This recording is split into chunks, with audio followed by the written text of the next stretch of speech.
Hello नमस्कार साथियों, आप सभी का टीम क्लास में स्वागत है। मैं ऐसा करता हूं कि आप सब अच्छे होंगे। आज हम लोग फिर एक नया टॉपिक लेकर आ चुके हैं, यानी कि उस टॉपिक का नाम है कर्णपटक, यानी कि ईयर ड्रम के बारे में आज हम लोग बात करेंगे। इस वीडियो में हम लोग बात करने वाले हैं ध्वनि के गुण के बारे में या ध्वनि के लक्षण के बारे में।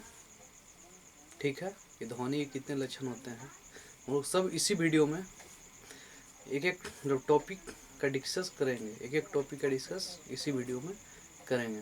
तो आइए सबसे पहले हम लोग बात करते हैं कर्णपटक क्या होता है। कर्णपटक ईयर ड्रम। ठीक, तो जब ध्वनि किसी ध्वनि स्रोत से आपके कानों में प्रवेश करती है तो यह नलिका से होकर गुजरती है। नलिका के सिरे पर एक पतली झिल्ली होती है, झिल्ली मजबूती से तनित होती है। पतली झिल्ली का होता है, मजबूती से तनित होती है। तो इस तनित झिल्ली को कर्णपटक यानी कि ईयर ड्रम कहते हैं। ठीक, एक बार फिर से कि जब ध्वनि किसी ध्वनि स्रोत से आपके कानों तक पहुंचती है, ठीक है, आपको कानों तक या पहुंचती है या प्रवेश करती है तो यह नलिका से होकर गुजरती है। यह किससे होकर गुजरेगा? नलिका से होकर गुजरेगा। ठीक, इतना समझ में आ गई।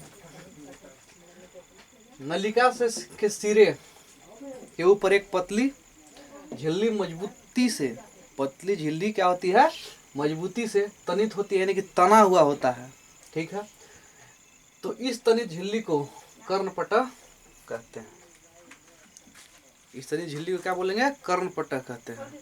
तो इसका एग्जाम्पल है कि आप क्या कीजिए, एक डब्बा लीजिए, ठीक है, डब्बा के ऊपर और डब्बा को नीचे से थोड़ा छेद कर दीजिए, मतलब छेद कर दीजिए। ठीक, और डब्बा को डब्बा के ऊपर ढक्कन, यानी कि डब्बा में अगर ढक्कन होगा ढक्कन को हटा देंगे, ढक्कन को खोल देंगे, कि डब्बा को खोल देंगे, ढक्कन को हटा दीजिए। और उसके ऊपर क्या कीजिए कि एक गुब्बारा लीजिए और गुब्बारा को एकदम तनित करके उसमें उसके सिरों में लपेट दीजिए। लपेटने के बाद उसको बढ़िया से रबड़ से उसको एकदम तनित कर दीजिए, तान दीजिए। ठीक है, और उस पर कुछ चावल के ऊपर टुकड़ा रखिए, कुछ चावल डालिए और नीचे से कुछ बोलिए। देखिए कि चावल वाइब्रेट होगा। चावल क्या होगा? चावल वाइब्रेट होगा। ठीक है, यानी कि चावल को देखिए कुछ उछलने लगेगा चावल उस पर डब्बा पे, क्या यानी कि गुब्बारा के जो हम लोग किए गुब्बारा पर रखे, तो गुब्बारा पर जब नीचे से बोलेंगे तो क्या होगा? चावल ऊपर नीचे करने लगेगा। ठीक है, यानी कि ये भी कर्णपटक है। यानी कि मेरा भी कान, यानी कि आप, यानी कि जितना भी, यानी कि मनुष्य का जितना भी कान है, जितने लोगों का कान है, वो भी क्या करता है, उसके अंदर जो कर्णपटक होता है, जैसे साउंड गया वो क्या करता है? वाइब्रेट करने लगता है, तभी हम लोग सुन पाते हैं। ठीक, यानी कि उसको देहाती भाषा में बोलते हैं चदरा। कान के चदरा खराब हो गया, यानी कि वाइब्रेट नहीं कर रहा है तो नहीं सुना पा रहा है। ठीक है, चलिए अब बात करते हैं ध्वनि के लक्षण। ध्वनि के लक्षण के बारे में बात करेंगे कि ध्वनि के लक्षण कितने प्रकार के होते हैं।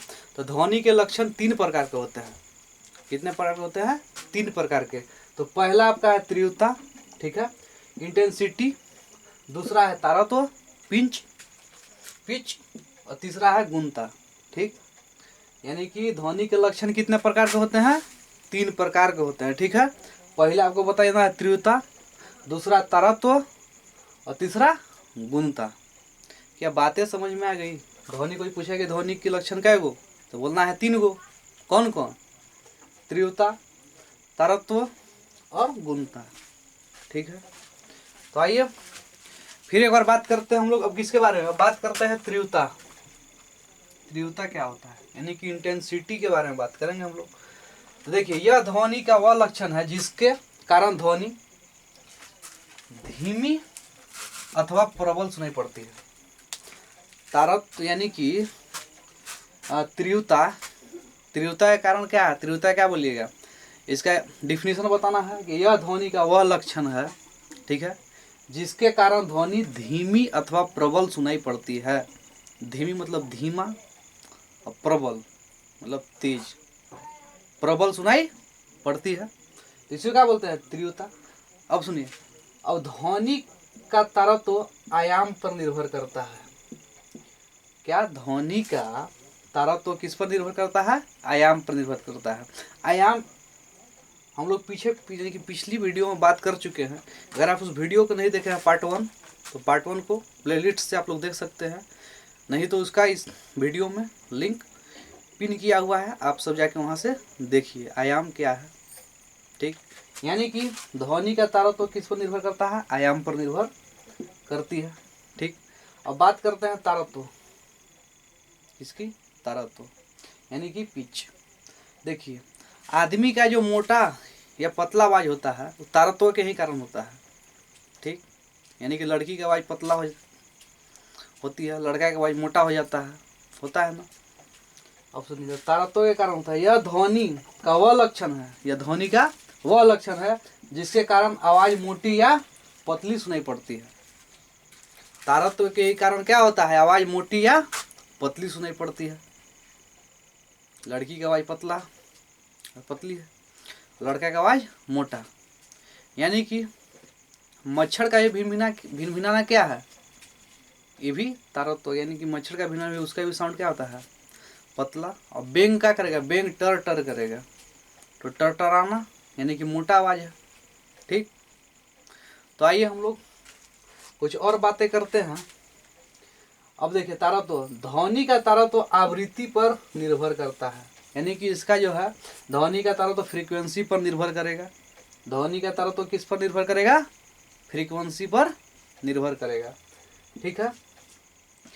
और इसका थर्ड पॉइंट यानी कि दूसरा हो गया, तीसरा पॉइंट गुणता, यानी कि क्वालिटी के बारे में हम लोग पढ़ेंगे।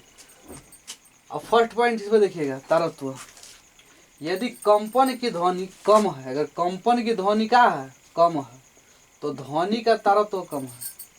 अब ध्यान दीजिएगा यहाँ पर, अगर कंपन की ध्वनि कम है तो ध्वनि का तारत्व भी कम होगा, ठीक है, कम होगा।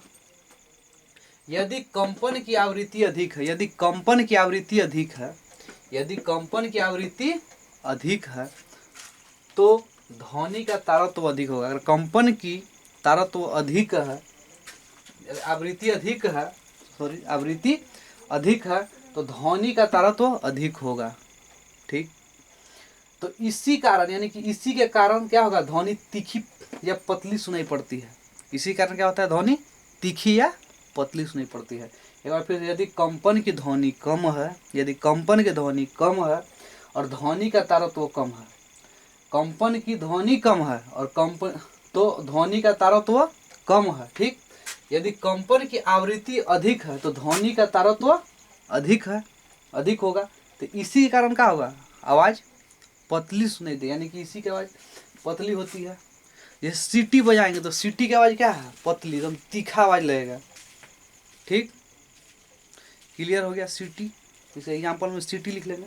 अब बात करते हैं कि आवाज़ मोटी कैसे होती है। तो देखिए, जिस ध्वनि की आवृत्ति कम है, आवृत्ति क्या है, इसमें क्या कर रहा है, कंपन की ध्वनि, इसमें क्या कर रहा है कि जिस ध्वनि की आवृत्ति कम होती है उसका तारत्व भी कम होगा। यानी कि जिस ध्वनि की आवृत्ति कम होगी उसका तारत्व भी कम होता है। तो ऐसी ध्वनि को भारी या मोटी ध्वनि कहते हैं, ठीक है। जैसे ढोल, क्या है, ढोल।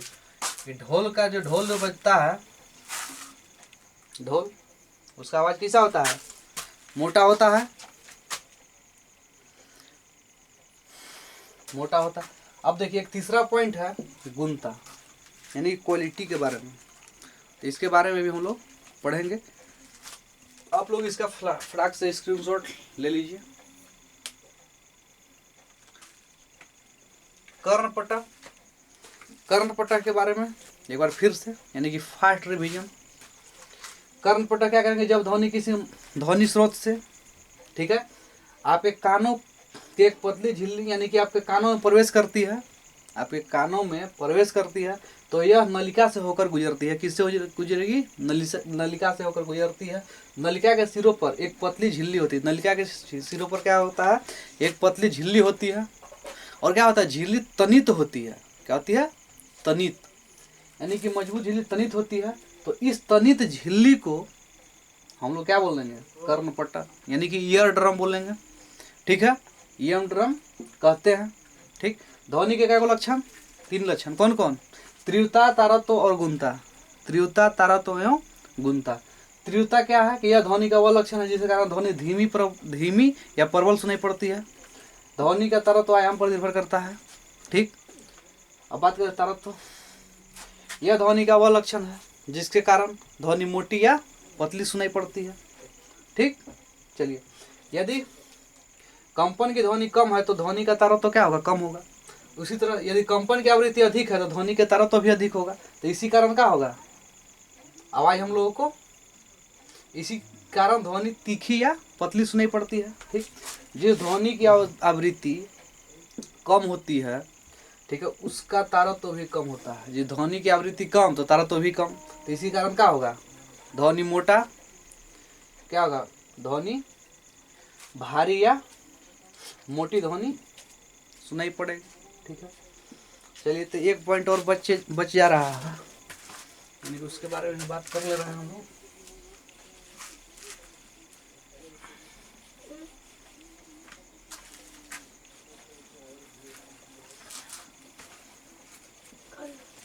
चलिए सर, आइए कुछ बात करते हैं। यानी कि तीसरा पॉइंट जो है इसका, ये है गुणता। ठीक है, यानी क्वालिटी। ठीक है, क्वालिटी के बारे में हम लोग आज बात करेंगे। गुणता, देखिए क्या होता है, लिखिए इसे पहले डिफिनेशन। जब ध्वनि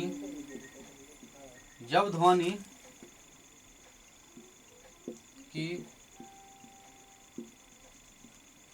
तीव्रता, जब ध्वनि की तीव्रता और तारत्व दोनों, जब ध्वनि की तीव्रता और तारत्व दोनों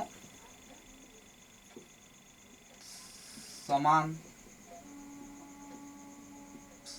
रहने पर भी ध्वनि में अंतर कर पाना गुणता के कारण होता है। समान रहने पर भी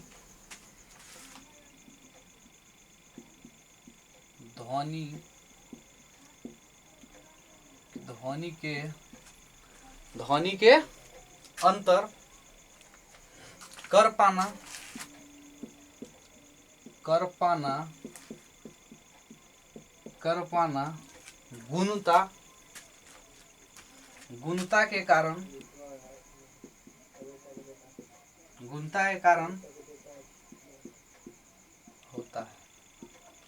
गुणता के कारण होता है। अब सुनिएगा एक बार, थोड़ा सा इसको एक बार और समझिएगा कि गुणता, जब ध्वनि की तीव्रता और तारत्व दोनों समान रहेगा, यानी कि ध्वनि की तीव्रता और तारत्व दोनों समान रहेगा। ठीक, या समान रहने पर भी ध्वनि के अंतर कर पाना गुणता के कारण होता है। ध्वनि का अंतर कर पाना यानी गुणता के कारण होता है। जैसे कहने का मतलब कि जितना भी गायक लोग है सबका आवाज़ अलगे अलगे है। खेसारी लाल यादव के अलगे है, तो प्रमोद प्रेमी के अलगे है, तो पवन सिंह के अलगे है कि नहीं? तो इस सब का आवाज़ किसके कारण अलगे है? गुणता के कारण के अलग है। ठीक है, या किसी व्यक्ति का, यानी कि मेरा आवाज़ अलग है, आपका आवाज़ अलग है, यानी कि मेरा आवाज़ मोटा है, किसी का आवाज़ क्या है? पतला है। या मान लीजिए कि ठीक है, तो वाद्य यंत्र जो होते हैं, वाद्य यंत्र यानी कि हारमोनियम हो गया, बेंजो हो गया, बांसुरी हो गया, ये सब की आवाज़ अलग अलग कैसे निकलता है? तो आपका गुणता के ही कारण निकलता है। किसके कारण निकलता है? गुणता के कारण निकलता है। ठीक है, क्या बातें समझ में आ गई? तो आइए हम लोग इसे एग्जाम्पल के बारे में डिस्कस करते हैं। आप लोग एग्जाम्पल में क्या बताइएगा? गायक का आवाज, प्रमोद प्रेमी अलगे गाएगा एकदम अलगे धुन में, खेसारी लाल का अलग धुन है यानी कि अलग आवाज है, ठीक, पवन सिंह के अलगे है, और अभी एक से एक नया नया गायक आ चुके हैं मार्केट में, सबका क्या है, अलग अलग है। तो आइए बात करते हैं हम लोग। और विभिन्न वाद्य यंत्रों का आवाज, विभिन्न वाद्य यंत्रों का आवाज। हारमोनियम बजाएगा तो दूसरा आवाज आएगा, कैसियो बजाएगा तो दूसरा आवाज आएगा, बांसुरी बजाएगा तो दूसरा आवाज आएगा, है ना, धुतुंगा बजाएगा तो दूसरा आवाज आएगा। तो ये सब किससे कारण हो रहा है? गुणता के कारण हो रहा है। आप लोग अब एग्जाम्पल समझा दीजिए इसको।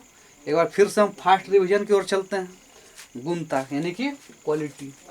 जब ध्वनि की तीव्रता और तारत्व दोनों समान रहने पर भी ध्वनि के अंतर कर पाना गुणता के कारण होता है। ध्वनि में अंतर कर पाना गुणता के कारण होता है, ठीक है।